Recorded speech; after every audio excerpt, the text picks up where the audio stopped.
Hey everyone, some time ago I created a laser grid that could be lasered on the Spoilboard, so I thought I'd make a video about it. There are nicer grids out there, but the advantage of this is that it starts where you calibrate your origo.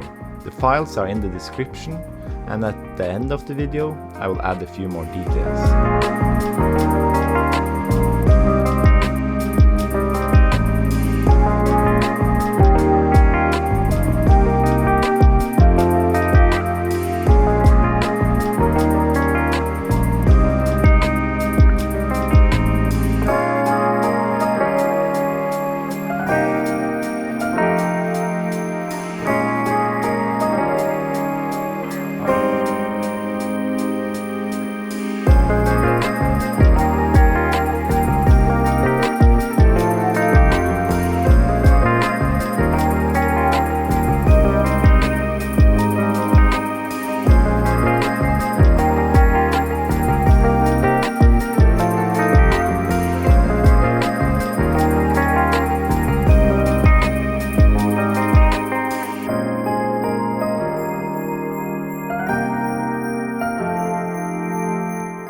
I recommend a strength of 6% for the laser, which is around 0.8 watts. It gives clear enough line without making them too broad.